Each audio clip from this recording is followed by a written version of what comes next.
할렐루야. 우리가 내일 설이기 때문에 설 명절 연휴로 많은 분들이 고향으로 가신 분도 있고 합니다. 그래서 우리 성가도 한 절반 정도밖에 나오지 않았는데 참 찬양이 아름답고 더 은혜 힘이 되었습니다. 여기에 오신 모든 분들도 이 설의 기쁨, 또 가족과 함께하는 그런 축복이 함께 하시기를 주님의 이름으로 축원합니다. 우리가 설날이 되면 가족끼리 모여서 함께 음식을 만들면서 또 많은 이야기를 주고받고 또 그 음식을 먹으면서 화목을 다지기도 합니다. 그런데 여러분, 그렇게 모여서 많은 이야기를 하는 가운데 과연 신앙적인 이야기를 우리 자녀들과 얼마나 많이 나누고 있습니까? 1년 동안 신앙생활하면서 이런 복을 받았고 신앙생활을 어떻게 하는지 우리가 함께 그렇게 나누고 또 권면을 한다면 더 은혜스러운 설날이 될 줄 믿습니다. 우리 부모들 마음은 자녀에게 마음껏 모든 것을 주기를 원합니다. 내 생명까지도 주고 싶고 가능한 한 건강한 몸으로 자라게 하고 또 많은 재산을 물려주고 싶고 또 마음껏 투자해서 그의 미래를 마음껏 잘 준비해 주고 싶은 게 부모의 마음이에요. 그런데 우리가 가만히 생각해 보면 정말 우리 부모가 자녀에게 물려줄 가장 소중한 것이 무엇일까? 수천 년의 인류 역사 속에서 그 자녀에게 가장 아름답게 물려준 유산이 무엇인가?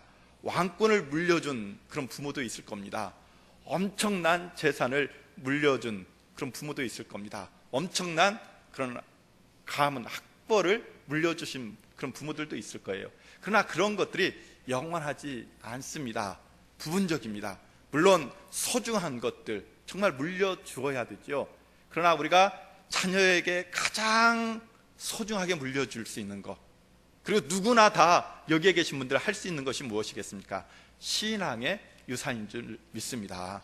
정말 하나님을 잘 믿고 하나님을 믿는 믿음 안에서 하나님을 두려워하는 자녀로 우리 자녀들이 성장해 나아간다면 그들은 어느 곳에 있든지 어떤 환경 속에서든지 그가 하나님을 믿는 믿음 속에서 어려움을 이겨내고 승리하는 그런 아름답게 그의 삶을 살아갈 수 있으리라 믿습니다.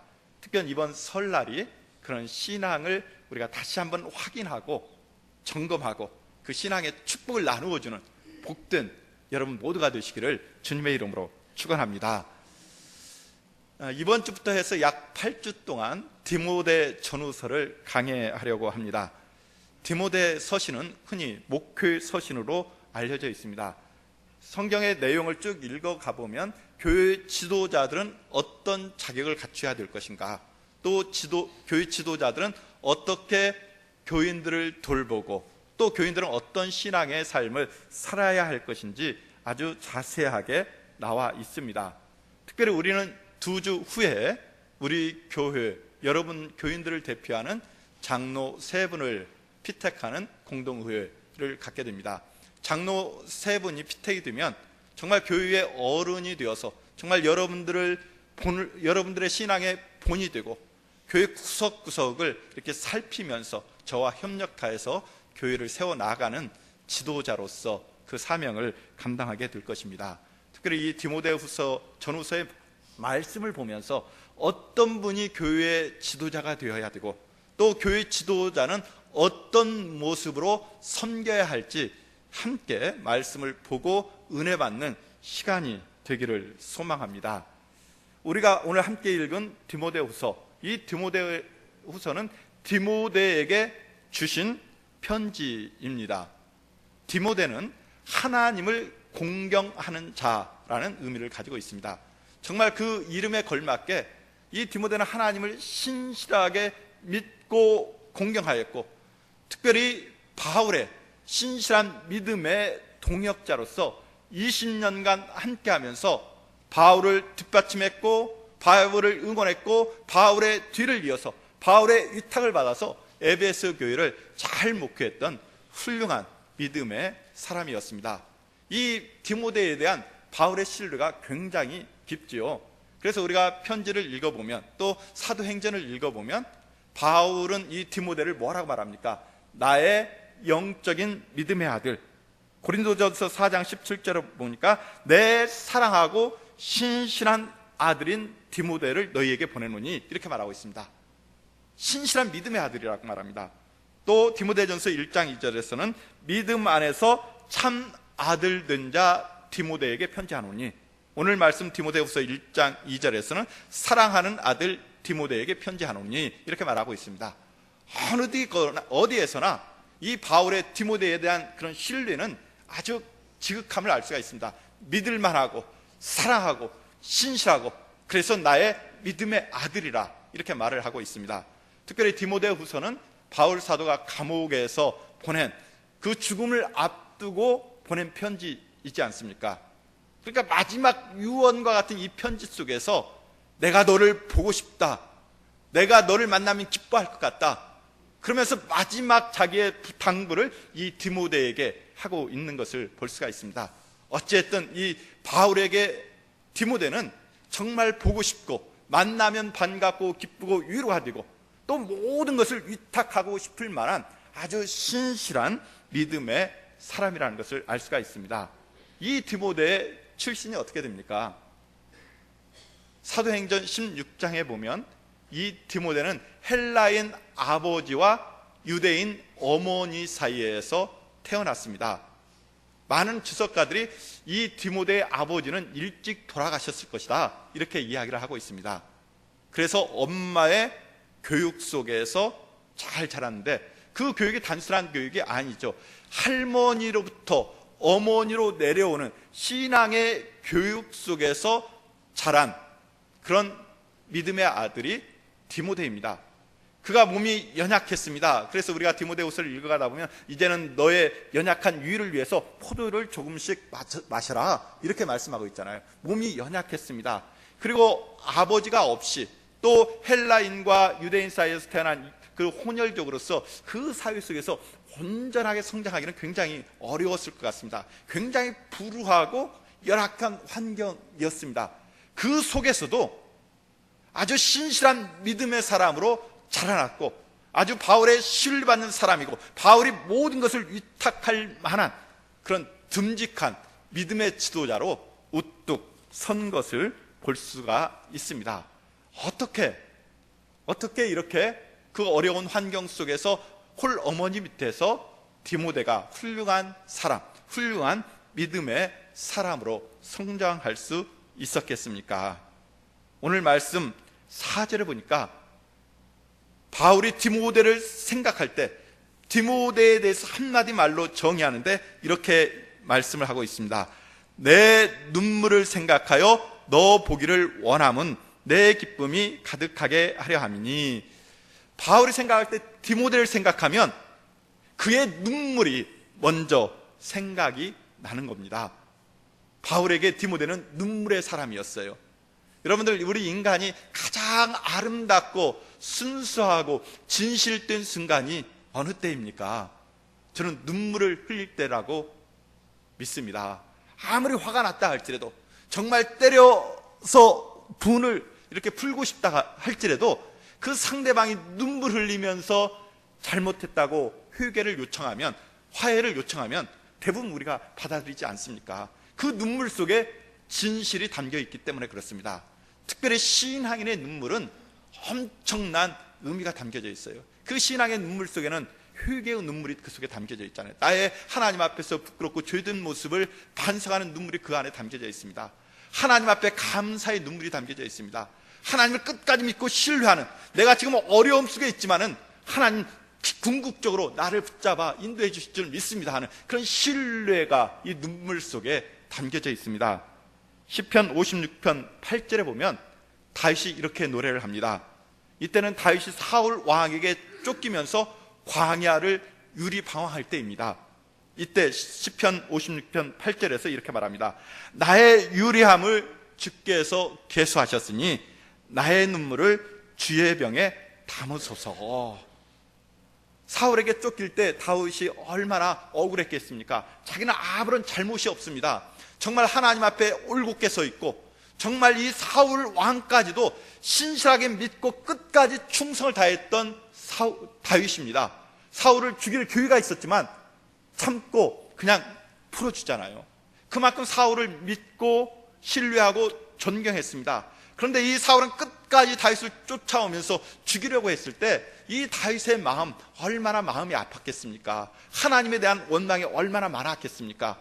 그런데 다윗은 하나님을 원망하지 않았습니다. 사울을 저주하지 않았습니다. 그 마음을 가지고 하나님 앞에 가서 눈물 흘리면서 자기의 진심을 토로했고, 그 억울함을 토로했고, 언젠가 하나님이 나를 반드시 실현해 줄 거라는 그 믿음의 기도를 눈물로 드린 줄 믿습니다. 그래서 이 다윗이 노래하는 것이죠. 주님께서 나의 유리함을 개수하셨고, 그 유리함 방황하는 가운데 내가 주님 앞에 얼마나 눈물을 흘리며 기도했고, 그 간절한 눈물의 기도를 주님 드렸는지 아시지 않습니까? 나의 눈물 주님께서 담으셔서 거두어서 주의 병에 담으소서. 그것으로 나의 인생을 평가해 주십시오.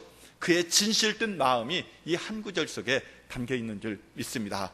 눈물이란, 신앙의 눈물은 이런 진실함이 담겨져 있는 거예요. 근데 디모데가, 바울이 생각할 때, 디모데를 생각할 때마다, 바울이 이 디모데를 볼 때마다 그의 눈가에는 눈물이 가득하 있다는 겁니다. 울보였다는 얘기예요.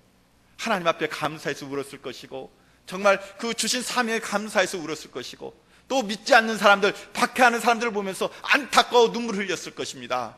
하나님의 주신 사명 잘 감당하지 못해서 안타까워 눈물 흘렸을 수 있습니다. 잘하고 싶은 마음에 여러 가지 기쁨의 눈물, 회개의 눈물, 여러 가지 의미의 눈물이 이 바울 디모데에게 있었습니다. 그에게 진실된 믿음의 사람이라는 증거이죠. 그런데 여러분, 이 눈물이 쉽게 나오지 않습니다. 운다고, 울고 싶다고 울어지는 것이 아니에요. 우리가 신앙생활 하다 보면, 기도하다 보면 성령이 감동될 때 나도 주체할 수 없는 눈물이 엉엉 터져 나오는 것을 볼 수가 있습니다. 결국 디모데가 눈물을 흘리는 눈물의 사람이었다는 것은 성령의 사람이었다는 증거이기도 합니다. 여러분에게도 이런 눈물의 사람, 성령의 사람 되기를 주님의 이름으로 축원합니다. 아까 말씀드렸던 대로 디모데는 몸도 연약했어요. 사회적으로 굉장히 어렵고 힘든 상황 속에서 자라났습니다. 그런데 그가 정말 바울의 신뢰 속에서 그 당시 최고의 도시 에베소의 최고의 목회자로서 그 사역을 능히 감당할 수 있었던 비결이 무엇이겠습니까? 그의 인간적인 능력이 아니에요. 눈물을 흘리며 기도하면서 성령이 그를 붙잡았기 때문에 이 디모데가 주어진 사명을 잘 감당했습니다. 그래서 이 디모데는 눈물의 사람, 성령의 사람이다. 그리고 한 걸음 더 나아가서 5절에 보니까는 이는 내 속에 거짓이 없는 믿음이 있음을 생각함이라, 이렇게 말하고 있습니다. 거짓이 없는 진실된 믿음의 사람이 바로 디모데였습니다. 이 거짓이 없는 사람이라는 헬라어로 아니포크리토스라는 단어를 씁니다. 이것의 본래의 뜻은 무대의 경험이 없는, 배우로서의 경험이 적은 사람이라는 의미를 가지고 있습니다. 우리가 배우들 보면 연기 잘할 때 얼마나 잘합니까? 아닌 척 하는 것을 잘하는 것이 배우들의 역할이잖아요. 그런데 그 배우의 경험이 없다는 것은 그렇게 아닌 척 못한다는 겁니다. 진실된 모습, 순박한 모습 그대로의 사람이 바로 이 디모데였다. 우리가 하나님의 일꾼, 하나님의 사람을 세울 때는 이런 진실된 사람을 세워야 될 줄 믿습니다. 눈물의 사람을 세워야 될 줄 믿습니다. 우리가 이렇게 성경에서 말을 하고 있습니다. 그러나 우리는 어떤 지도자를, 어떤 하나님의 사람을 더 좋아하고 쫓아가고 그런 곳에 모이고 있습니까? 겉이 화려한 사람, 말이 유수한 사람, 그런 곳에 모이고 있어요. 오늘 한국교회의 모습이 그렇습니다. 엄청난 비리가 있음에도 불구하고, 참으로 인간으로서 그럴 수가 있는가 하는 그런 지탄을 받는데도 불구하고 수천 명, 수만 명이 여전히 모이고 있고 추종하고 있고, 뭐가 문제입니까? 그 사람의 탁월합니까? 아니면 우리들의 분별력이 부족한 것입니까? 우리가 이번 주에도 엄청난 충격적인 사건을 보도를 통해서 들었습니다. 부천에서 목사님이 자기 딸을 실수로 죽였겠죠. 그것도 용납을 못하는데 무려 1년여 시신을 방치했어요. 그동안에도 많은 이런 사건들이 보도가 됐습니다. 그때마다 제 가슴속에 자격 없는 목사니까 뭐 이렇게 제가 치부하면서 나와 상관없는 것처럼 나름대로 위로했습니다. 근데 이번 보도를 보면서 그렇게 치부가 안 돼요. 저 모습이 내 모습일 수 있겠구나. 뭐 저와 비슷합니다. 보니까 신약학 박사잖아요. 헬라어로 가르치고 또 겸임교수하고 목회자고 저와 거의 비슷한 조건이에요. 신약학 제가 전공했어. 박사했고 겸임교수했고 헬라어도 가르쳤고 목회자. 뭐 남 이야기 같지 않고 저 모습이 나에게도 있을 수 있겠구나. 인간의 연약한 모습이에요. 그가 그렇게 시신을 1년 동안 방치한 이유가 무엇입니까? 자기 쌓았던 그 모든 것이 무너질까 봐서 그런 체면 뭐 이런 것도 한 요소였다고 말을 합니다. 우리가 왜 그렇습니까? 아닌 척하는, 그럴듯하게 보이려고 하는 그런 우리들의 마음 때문에 그런 거 아니에요. 근데 오늘 디모데는 진실된 사람이었다고 합니다. 눈물의 사람이었다고 합니다. 아플 때 눈물 흘렸고 기쁠 때 눈물 흘리는 거짓없는 믿음이 이 디모데 속에 있어요. 이런 사람이 하나님의 사람인 줄 믿습니다. 이런 사람을 바울이 신뢰하고 그의 생애의 모든 것들을 이 디모데에게 위탁하는 것을 볼 수가 있습니다. 우리가 2주 후에 그런 장로 피택을 할 때 정말 눈물의 사람, 거짓이 없는 진실될 사람을 여러분들이 판단하고 선택할 수 있기를 주님의 이름으로 축원합니다. 그런데 이 디모데의 이 거짓 없는 믿음, 눈물의 믿음이 그냥 하늘에서 뚝 일순간에 떨어진 것이 아니죠. 오늘 5절 말씀해 보니까 이 믿음에 뿌리가 있습니다. 5절 후반부에 보면 이 믿음은 먼저 내 유조모 로이스와 내 어머니 유니게 속에 있더니 내 속에도 있는 줄을 확신하노라, 이렇게 말씀하고 있습니다. 디모데의 믿음은 그냥 하늘에서 뚝 떨어진 믿음이 아니라 어머니로부터 할머니로부터 자자손손 이어오는 3대에 걸친 신앙 속에서 계승되어 왔다라고 말씀을 하고 있습니다.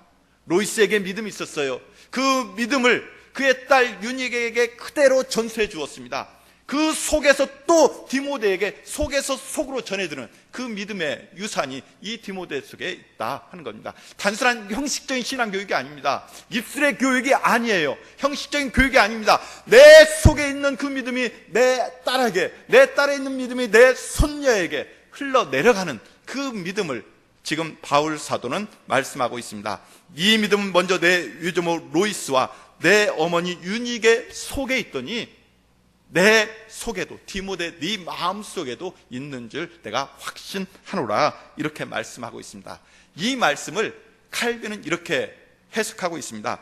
너는 아기 때부터 제대로 교육을 받았고 엄마 젖과 함께 경건함을 빨아먹으면서 자랐구나.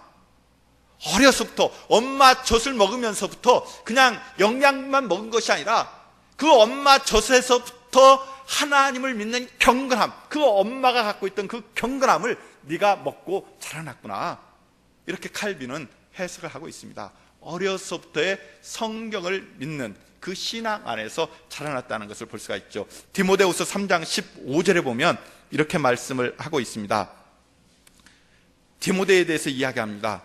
또 어려서부터 성경을 알았나니 성경은 능히 너로 하여금 그리스도 예수 안에 있는 믿음으로 말미암아 구원에 이르는 지혜가 있게 하느니라. 어머니의 젖을 먹으면서 그 신앙 안에서 자라면서 어려서부터 성경의 말씀을 들으면서 이 디모데는 자라난 것입니다. 이게 유대인들의 신앙의 힘이에요. 오늘날도 이스라엘의 유대민족의 자녀교육은 굉장한 부러움을 사고 있습니다. 연구하고 있습니다. 그런데 유대인 자녀교육의 두 가지 특징 하나는 무엇입니까? 두 가지 특징 하나는 철저히 야훼 하나님을 믿는 신앙. 그래서 그들은 안식일을 철저히 지키잖아요. 그 믿음은 절대로 변치 않습니다. 또 하나의 교육은 그 자녀들 개성을 존중하면서 최대한 그 개성을 발휘하는 교육을 이 유대 엄마들이 시킨다고 합니다. 신앙의 교육과 각자의 개성을 발현할 수 있도록 도와주는 그 교육을 통해서 오늘날 유대인들이 그 연약한 가운데서도 작은 민족이지만 그렇게 세계에 큰 영향력을 미칠 수 있는 그런 민족으로 우뚝 설 수가 있었습니다. 신앙교육의 힘이라는 것을 알 수가 있습니다. 이 디모데, 정말 훌륭한 믿음의 유산을 물려받았기 때문에 그 당대에도 에베소 교회를 목회했을 뿐만 아니라 오늘날까지도 우리에게 귀한 신앙의 본이 되고 있는 것 아니겠습니까? 사랑하는 성도 여러분, 과연 우리들은 자녀들에게 무엇을 우선 생각하며 물려주고 있습니까? 아니, 여러분들이 만약에 여러분 자녀들의 배우자를 선택한다고 하면 여러분 무엇을 먼저 보겠습니까? 그 집안의 가문을 보겠습니까? 그 집안에 돈이 얼마나 있는지 보겠습니까? 물론 그것들 중요하고 봐야 되겠지요. 그러나 여러분들 그 집안의 신앙에 대해서는 과연 어떤 평가를 내리겠습니까? 바라기는 우리의 모든 것들, 그런 배우자를 선택할 때 여러 가지가 중요하지만은 신앙의 근본을 먼저 살펴볼 수 있는 여러분 되시기를 주님의 이름으로 축원합니다. 신앙의 유산을 물려받았을 때 엄청난 축복이 있는 줄 믿습니다. 대표적으로 우리는 존 록펠러를 생각할 수 있습니다. 록펠러는 굉장히 가난한 집의 유아들로 태어났어요. 그 집안의 특징은 가난합니다. 그런데 이 존 록펠러가 33살의 나이에 백만장자가 됩니다. 43살의 나이에 미국에서 최고의 부자가 됩니다. 53살의 나이에 세계 최고의 갑부가 됩니다. 이때까지 그가 앞만 보고 달려나갔어요. 근데 55세 이후에 그가 병으로 굉장히 심하게 아팠는데 그가 그 인생의 가치관을 변화시킵니다. 55살부터는 철저히 나누는 인생을 삽니다. 그래서 시카고 대학, 하버드 대학, 존 홉킨스 병원, 이런 엄청난 그런 사회 기관들을 세우고 무려 4,900여 개의 교회를 세우는 그런 엄청난 일들을 해냈습니다. 50대 중반에 얼마 살지 한다고 의사들이 판정했지만은 이렇게 자기가 마음을 비우고 구제하면서 나누면서 인생을 살았을 때 그의 인생이 93세까지 가는 더 장수하는 엄청난 축복을 받았지요. 이 록펠러가 이런 말을 합니다. 내가 돈을 버는 것은 하나님께서 나에게 주신 능력으로 내가 돈을 버는 것이고, 또 내가 돈을 쓰는 것은 구제하면서 나누면서 세상을 섬기는 것은 하나님이 나에게 주신 사명이다. 그래서 자녀들에게 너희들이 돈을 버는 것도 중요하지만 그 돈을 얼마나 아름답게 쓰는 것이 중요한지를 굉장히 강조했다고 합니다. 이런 가치관, 이런 삶, 이런 축복이 어디에서 왔겠습니까? 우리가 어려서부터 많이 들었던 이야기가 있어요. 록펠러의 어머니가 어려서부터 록펠러에게 가르쳤던 10가지 교훈이 있습니다. 록펠러의 록펠러 됨은 그냥 그가 훌륭한 사업가로서 된 것이 아니라 어머니의 기도와 어머니의 신앙 교육 가운데 되었다라는 것을 록펠러 스스로 간증하고 있습니다. 록펠러 어머니가 그 아들에게 준 10가지 교훈이 이렇습니다. 한번 같이 읽어볼까요? 우리 같이 읽겠습니다. 1. 하나님을 친아버지 이상으로 섬겨라. 모든 공급자는 하나님 아버지시다. 2. 목사님을 하나님 다음으로 섬겨라. 목사님과 좋은 관계를 맺고 복을 받아라. 3. 주일 예배는 본 교회에서 드리라. 4. 11조는 하나님의 소유다. 떼어 먹지 말라. 5. 아무도 원수로 만들지 말라. 6. 아침에 목표를 세우고 기도하라. 7. 잠자리에 들기 전 하루를 반성하고 기도하라. 8. 아침에는 꼭 하나님의 말씀을 읽어라. 9. 남을 도울 수 있으면 힘껏 도우라. 10. 예배 시간에는 항상 앞에 앉아라. 이런 10가지 교훈을 주었습니다. 결코 어려운 것이 아니라 우리가 충분히 어려서부터 쉽게 해나갈 수 있는 것입니다. 이것이 습관화되는 것이 중요한 것이죠. 록펠러의 어머니는 록펠러에게 어려서부터 이 교훈을 강조했고 이것이 습관화되도록 했습니다. 그랬을 때 그 가난한 집 아이가 세계 최고의 갑부가 되고 마음껏 세상을 향하여 섬김으로 하나님께 영광을 돌릴 수 있는 믿음의 사람이 된 줄 믿습니다. 지금은 우리나라 사람들이 미국에 많이 가서 살지만 1960년대에 미국에 가서 산다는 건 굉장히 어려웠습니다. 지금 100만 정도의 미국에 한국 사람들이 살고 있지만 그 많은 한국 교민들 중에서 미국에서 가장 성공한 가정 중에 하나를 뽑으라고 한다면 지금은 돌아가신 고광림 박사, 그리고 지금 살아계신 전혜성 박사를 뽑을 수 있을 것입니다. 이 가정을 미국에서 가장 성공한 한국인 가정으로 뽑습니다. 이 고광림 박사는 이승만 정권 때 그 독재에 불만을 품고 미국으로 망명을 했습니다. 거기서 미국 유학 중인 전혜성 박사를 만나서 결혼을 했어요. 이 전혜성 박사와 고광림 박사 가정에서 사남 이녀가 있습니다. 6명의 자녀가 있어요. 근데 이 집안에서 나온 박사 학위가 11개라고 합니다. 엄청난 성공을 한 것이죠. 미국에서도 이 가정이 어떻게 교육했길래 이렇게 훌륭한 자녀 교육을 했는가 연구하고 사례로 발표를 하고 있습니다. 그런데 어떻게 이 전혜성 박사가 자기도 박사학위 공부를 하면서 그 6명의 자녀를 그렇게 훌륭하게 키워낼 수 있는가? 이 6명의 자녀가 다 자기 자녀 아닙니다. 그 고광림 박사의 전체에서 난 자식이 2명인가 3명 있어요. 그 아이들을 함께 길러서 다 훌륭하게 키웠습니다. 그 아들 중에 고홍주, 고경주, 이분은 오바마 클린턴 정권에서 차관보 정도의 높은 지위에 올라간 것이죠. 그러니까 미국에서 가장 훌륭하게 성공한 한국인 가정이라고 말을 할 수 있습니다.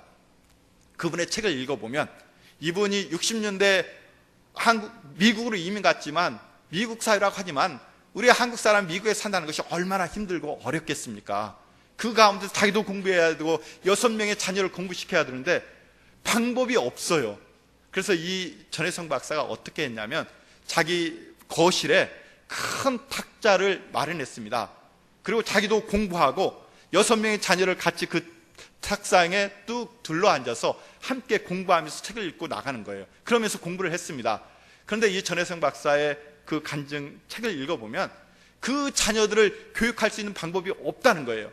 하나님께 맡기고 그렇게 함께 책을 읽으면서 공부하는데 그 전에 먼저 하나님 앞에 예배를 드리고 공부를 시작했다고 합니다. 아침 저녁으로 그 자녀들과 함께 예배를 드리는 그 가정교육을 한 거죠.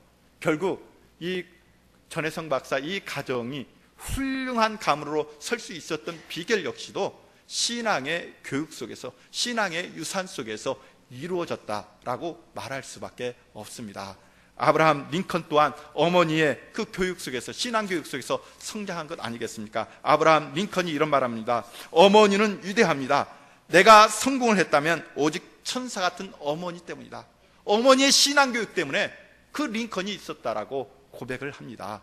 사랑하는 성도 여러분, 신앙의 유산 결코 작은 것이 아닙니다. 보이지 않지만, 보잘것없는 것 같지만, 우리가 후손으로 미루기 쉽지만은 그 신앙의 유산이 온전히 자녀들에게 전해질 때, 신앙의 유산이 자녀들에게 온전히 심어질 때 그 신앙으로 인해서 우리 자녀들은 우리가 미처 생각하지는 못했던 크고 놀라운 일들을 그 인생 가운데 이루어낼 줄 믿습니다. 이번 설 우리가 모처럼 모입니다. 우리가 정성껏 우리 일가 친척들, 자녀들, 여러분들 섬기고 대접하면서 마지막으로 그런데 신앙생활 어떻게 하느냐, 꼭 신앙생활 잘하기를 바란다 하면서 간절한 바람으로 여러분들의 가정이 신앙의 가정으로, 여러분들의 자녀들이 다시 신앙의 사람으로 회복될 수 있는 그런 설 명절이 되기를 주님의 이름으로 축원합니다. 함께 기도합니다.